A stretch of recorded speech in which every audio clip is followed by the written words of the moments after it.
এই ডায়েরিটা আমার বাবার দাদার হাতের ডায়েরি, ঠিক আছে? প্রায় অনেক পুরনো, মানে অনেক পুরনো একটা ডায়েরি, ঠিক আছে? লেখাগুলো দেখতেই পারতেছেন।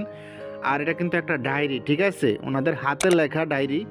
তো ওনারা যে লেখছে এবং কি কাগজগুলো দেখতেছেন কিরকম কালা, মানে কিরকম কাঠের মতন হয়ে গেছে, প্রায় অনেক বছর হয়েছে এই ডায়েরির বয়স, ঠিক আছে? এই ডায়েরিতে অল্প কিছু পৃষ্ঠা আছে, তাছাড়া আগেরকার মানুষের কাছে বড় বড় কিতাব ছিল না, আগেরকার মানুষের কাছে ছিল সামান্য ছোট একটা ডায়েরি এবং কি অল্প সামান্য কিছু কাজ। তারা দুই একটা কাজ দিয়ে কিন্তু তারা অনেক, মানে অনেক নাম ধাম কামাইতো, ঠিক আছে? কিন্তু কথাই আছে অল্প বিদ্যা ভয়ঙ্কর। হ্যাঁ, অল্প বিদ্যা ভয়ঙ্কর। তাদের কাছে এরকম ছোট দুই একটা ডায়েরি থাকতো, এগুলো দিয়ে তারা সব কাজ করতো, বিভিন্ন ধরনের কাজ করতো, ঠিক আছে? তো সেই ডায়েরিটা আজকে আমি সংগ্রহ করলাম। লেখাই আছে আমার বাবার, হ্যাঁ, আমার বাবার দাদার হাতের ডায়েরি, ঠিক আছে? আমার বাবার দাদার বাবার হাতের ডায়েরি, প্রায় অনেক বছর আগের লেখাই আছে ডায়েরিতে। আপনারা দেখতেই পারতেছেন কখনকার ডায়েরিটা।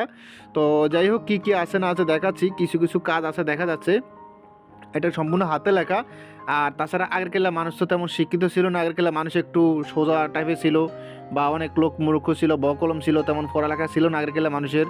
তো যেতুরুক পারছে তারা তো বাইরে শিখে করতো, তো যেতুরুক এখানে ওনার হাতে লেখা পারছে অতুরুকভাবে সব বিস্তারিত কিছু কিছু দেওয়া আছে যাবতীয়।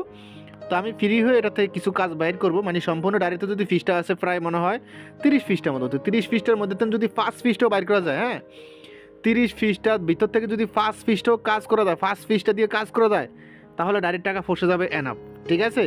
কারণ কারণ এটা কিন্তু অনেক পুরনো ডায়েরি, আর আগের ডায়েরিগুলো কিন্তু কাজ করে, ঠিক আছে? আগের ডায়েরিগুলোর কাজ কোনো মিস নাই।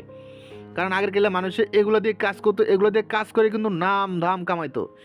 তো এই ডায়েরিটা আমিও ফটোকপি করে বের করে আমার কাছে 1 পিস রাখবো। আপনারা নিতে চাইলে এটা পিডিএফ ফাইল নিতে হবে। তো এটাতে কী আছে না আছে আমি ফ্রি হয়ে দেখবো। আপনারা আশা করি ডায়েরিটা কেউ নিতে চাইলে ইমো হোয়াটসঅ্যাপ নাম্বার যোগাযোগ করবেন। ডায়েরিতে পৃষ্ঠা আছে 30 পৃষ্ঠা। তো আমার হিসাবে হলো এই 30 পৃষ্ঠা আমি ফটোকপি করে বের করে 30 পৃষ্ঠার ভিতরে যদি 5 পৃষ্ঠাও কাজের পাই, ওইটাতেই ফসে যাবে। তো যাদের এই পিডিএফ প্রয়োজন হবে ইমো হোয়াটসঅ্যাপ নাম্বার যোগাযোগ করবেন। ইমো হোয়াটসঅ্যাপ নাম্বার স্ক্রিন দেওয়া আছে, আপনারাও এই একই হিসাব করবেন। যেহেতু ডাইরেক্ট 30 পৃষ্ঠা, 30 পৃষ্ঠার ভিতরে কাজে যদি মনে করেন 2-3 পৃষ্ঠা পান, ওইটাই এনাফ, ঠিক আছে? আরগুলোর কোনো হিসাব নেই, কারণ এটা পুরোনো ডায়েরি হিসাব করে কিনতে হয়। আর আশা করি পুরোনো ডায়েরির ভিতরে যে কাজগুলো কিন্তু 100% ফলে ওগুলো মিস যায় না, ঠিক আছে? দেখেন লেখাগুলো দেখেন, কিন্তু আগের কবিরাজের হাতের লেখা। আগে মানুষের তেমন শিক্ষা ছিল না, তারা আগে বাল্যা শিক্ষা করতো, মানে বাল্যা শিক্ষা গ্রহণ করতো। তারপরেও যে হাতের লেখা দেখা যাচ্ছে, এই হাতের লেখা কিন্তু তো মনে হয় লোকটা মোটামুটি শিক্ষিত ছিল, ভালো শিক্ষিত ছিল, কারণ হাতের লেখা, হ্যাঁ ঠিক আছে। আর এগুলো তো একটু একেবারে কেমন জানি বাইঙ্গে ছিঁড়ে গেছে হাতের লেখা। তারপর আমি ধরতে পারতেছি, যদি আপনারা বোঝেন এটা হাতের লেখা ধরতে পারেন তাহলে এই পিডিএফটা নিয়ে, না যদি হাতের লেখা না বোঝেন তাহলে নিয়েও তো লাভ নেই, ঠিক আছে? আমি হাতের লেখাগুলো ধরতে পারতেছি কী কী লেখা আছে না আছে। তো আশা করি আপনারা ধরতে পারবেন। তো যাদের পিডিএফ প্রয়োজন হবে তারা ইমো হোয়াটসঅ্যাপ নাম্বারে যোগাযোগ করবেন, ঠিক আছে? এই ডায়েরির নাম হলো আমার বাবার আমার বাবার দাদার হাতের লেখা ডায়েরি, প্রায় অনেক বছর আগে, ঠিক আছে?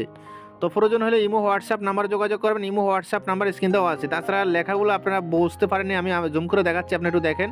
যদি বুঝতে পারেন তাহলে তো ভালো কথা, ঠিক আছে? দাঁড়ান আমি একটা ভিডিও জুম করি, তাহলে বুঝতে পারেন। যদি লেখাগুলো আপনারা ধরতে পারেন তাহলে পিডিএফটা নেবেন, আর লেখা ধরতে না হলে তো পিডিএফ নেওয়ারও দরকার নেই, আপনাদের নিয়েও লাভ নাই, ঠিক আছে? ধরেন আমি একটা লেখা জুম করি, দেখেন এই লেখাটা পড়েন তো, আপনারা পড়তে পারেন কি না আমি দেখাচ্ছি। দেখেন এখানে লেখা আছে, কি লেখা আছে এই দেখেন। হুম, দেখেন, এক এক মারিবে সরঞ্জাম দিয়া খুব দুইয়া ওই দাওয়াই দিবে। আচ্ছা, তারপরে দেখেন লেখাগুলো দেখেন, যদি বুঝতে পারেন তাহলে এই পিডিএফটা নিয়ে, না বুঝতে না হলে নেওয়ার দরকার নেই। দেখেন, কাহারও দাঁতের ব্যথার, আচ্ছা আচ্ছা আচ্ছা আচ্ছা, দাঁতের ব্যথার ওষুধ, বোঝা গেছে কী কী দিতে হইবে যা দাঁতের ব্যথা করলে। তারপরে বিভিন্ন তাবিজ আছে, তোমার আছে, এসএম আছে। মোটামুটি পৃষ্ঠা 30 পৃষ্ঠা মতন আছে। আমার কথা একটাই, যাদের পিডিএফটা প্রয়োজন হবে ইমো হোয়াটসঅ্যাপ নাম্বারে যোগাযোগ করবেন। ইমো হোয়াটসঅ্যাপ নাম্বার স্ক্রিন দেওয়া আছে। এই পর্যন্ত ভালো থাকবেন, সুস্থ থাকবেন, আল্লাহ হাফেজ, আসসালামু আলাইকুম।